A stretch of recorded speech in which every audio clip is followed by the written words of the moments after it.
Morning everybody, and welcome to Jim's 5am Club. And today I welcome you again to this wonderful location that I always seem to come back to. It's amazing how there are certain places in our lives that once you've been to them, you always want to return to them for whatever reason. I don't know what it is.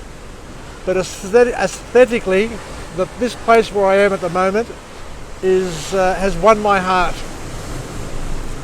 I'm here at Bondi Point, just round the front of the rocks here. I'm by myself, I'm isolated, and it's just me, my cave, as you can see, my man cave, and the elements. So down there, all the way down there, you can see all the way to Tamarama, Bronte and Coogee. And around the other side, you can see Bondi Bay. And up there is the famous Ben Bucca headland. Anyway, can you hear the waves? Can you hear the waves crashing? Let me give you a view.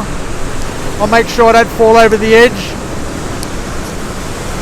But look at that.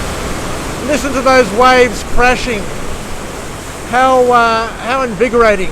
How invigorating is the sound of the crashing waves and the positive ionized air that they generate.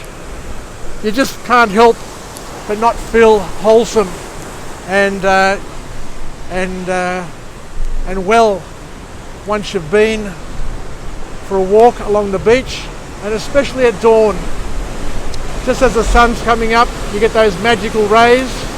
There's no sun rays coming through today because there's cloud cover on the horizon, but it's still beautiful.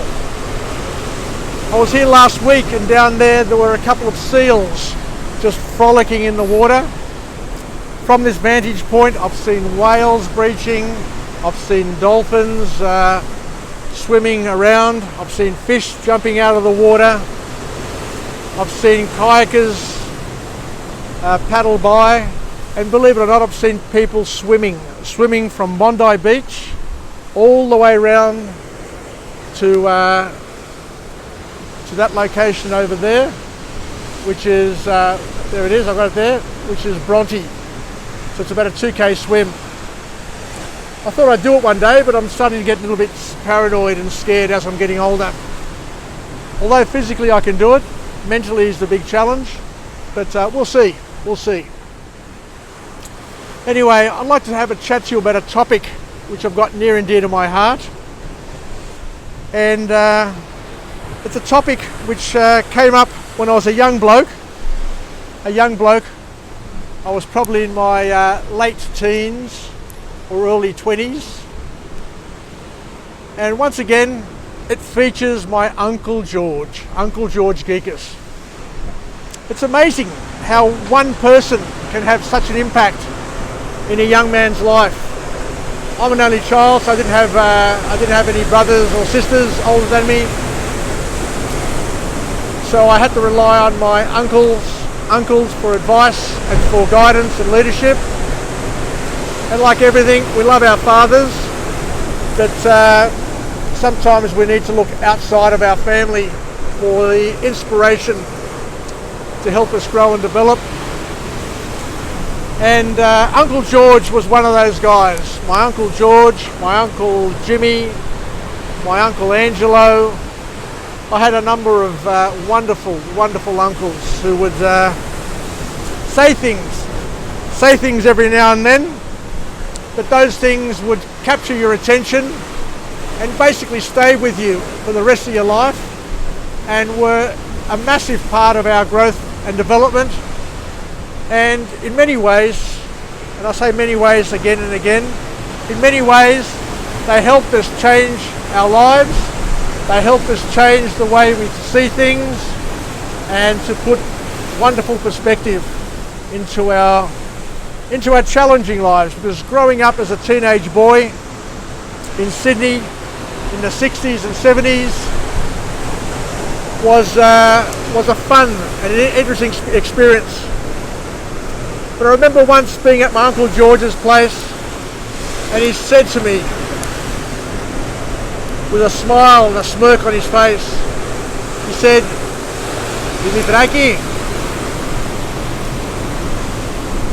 Dimitraki, su εκεί πει κανένας πως είσαι όμορφος. And I sat and thought about it as a young bloke, and I said to him, no, δεν μου έχει πει κανένας πως είμαι όμορφος, θείο Γιώργο, δεν το έχει πει κανένας, εκτός από τη μάνα μου. Και γέλασε. γέλασε. I can just see him laughing. And he goes, Dimitraki, if they have never, αν δεν σου έχει πει κανένας πως είσαι όμορφος, and I think he said it in English as well, chances are, he said, they never will. Ha ha ha ha ha, and he was laughing and carrying on. Let me translate it into English because it's really, really good.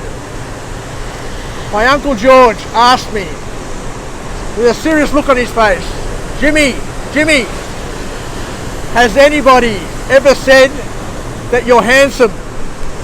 And I sat and thought about it, because I was only young then. I was young, I was relatively overweight, self-conscious, and a young bloke trying to make sense of the world.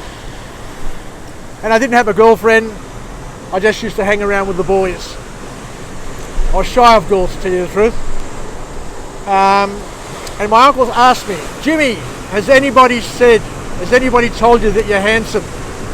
And I said, no, nobody's ever said to me that I'm handsome, other than my mother. And of course, all mothers see their sons as handsome. And my Uncle George cacked himself laughing, with his characteristic laugh. And he said, chances are, Jimmy, if they've never said that you're handsome, chances are that they never will. Anyway, I left that interaction being self-conscious and sat and thought about it.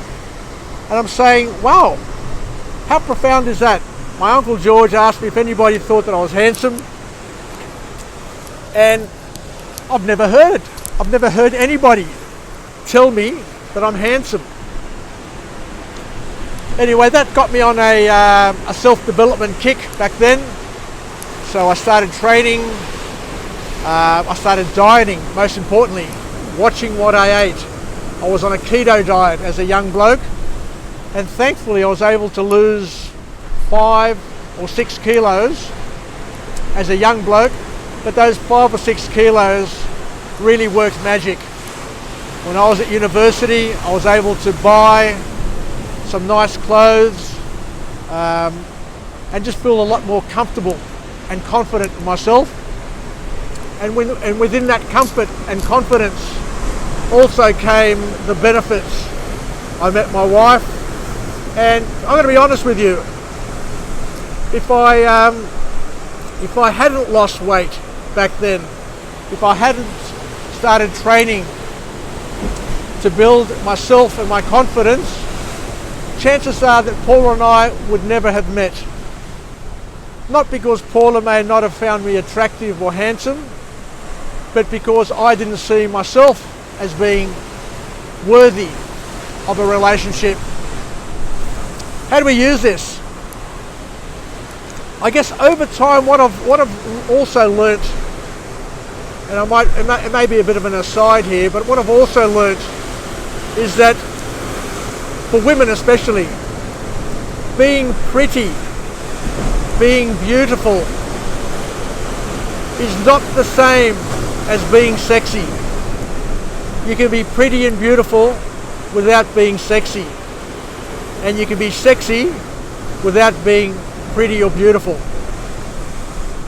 In actual fact, I think for most guys, the pretty girl, the beautiful girl, the well-groomed girl with everything to perfection is a bit of a put-off.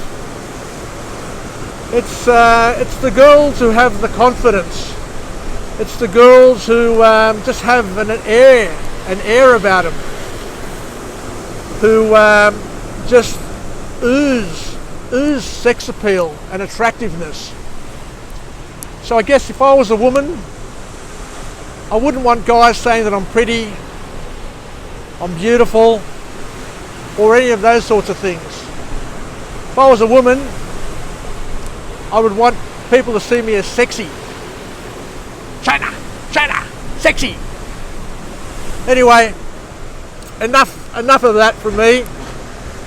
But yeah, how do we use it to all young people, to all young men? Look after yourself. Be careful of what goes into the gob. Train. Don't let yourself go. Because if you let yourself go, it's not that the other people won't see you sexy or good looking. You won't see yourself worthy of their attention. And you will put out negative vibes. Anyway, let's finish up on this positive note. I'm alive, I'm well, and I still feel great. And down the bottom there's a massive fish. There's a massive fish down there. I don't know if you can see them. There's either a pot of dolphins, or some fish chasing them. Just down there, the water is just churning with these big fish. Anyway, to all my friends and family, stay connected, stay relevant, and most importantly, look after yourself. Stay sexy, stay handsome, or at least stay confident. Work on yourself. Don't let yourself go. Because once you let yourself go, you're gone. So take care, everybody. I look forward to chatting to you again on Jim's 5 a.m. Club, Tatapume, and from this magical location, perched up here on the cliff, looking all the way down south to Maroubra and beyond, and all the way north to Benbaka and out to the coast, all the way to South America. Take care, look after yourselves, Tatapume, Sasagapao, and take care. Until next time, tomorrow 5 a.m. from a different location, different message, unscripted, unplanned, unorganized, but from the heart. Take care. Sasagapao, Kiyasas, from my man cave. Woo!